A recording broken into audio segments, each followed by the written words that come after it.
Did you know Jewish women have their own hijab? It's called a Tichel, and it serves the same purpose as a Muslim hijab. So why is there so much backlash against Muslim women for covering their hair? Throughout history, women across many cultures covered their hair as a sign of modesty or piety.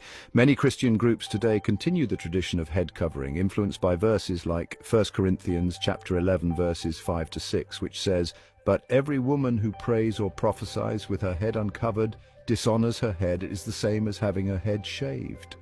For example, Amish, Mennonite, and certain Pentecostal and Orthodox Christian communities still uphold this practice as a reflection of modesty and piety. Orthodox Jewish women today even wear a Sheitel, a wig that fulfills their religious obligation to cover their hair in public. This practice is rooted in the Talmud, specifically Berachot 24a, which states the hair of a woman is nakedness. Yet when Muslim women choose to cover their hair with a hijab, they're often met with hostility. Why the double standard? The backlash against Muslim women is not about the act of covering itself, it's about deeply ingrained biases. The hijab, in particular, has become a politicized symbol. In many Western societies, it's unfairly associated with oppression, extremism, or rejection of modern values. But these assumptions are rooted in an irrational fear towards Islam, better known as Islamophobia. Jewish women wearing a Tichel or Christian nuns in veils aren't criticized because their practices are seen as familiar or part of a Western heritage. Meanwhile, Muslim women, many of whom are people of color, face intersecting biases of racism and Islamophobia. This makes their practices more visible and, unfortunately, more targeted. The hijab is also tied to colonial history.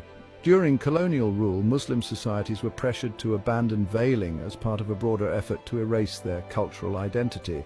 Today, in countries like France, bans on the hijab are framed as secularism, but they disproportionately target Muslim women, while ignoring similar religious attire in other groups. But here's the reality. For many Muslim women, the hijab is not a symbol of oppression. It's a choice, a way to express faith, identity, and empowerment. Assuming otherwise denies them the agency to make their own decisions.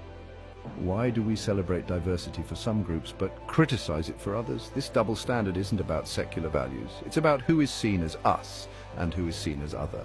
The truth is, whether it's a tichel, a veil, or a hijab, these practices deserve the same respect because they are all expressions of deeply held beliefs. So the next time you see a Muslim woman in a hijab, think about this.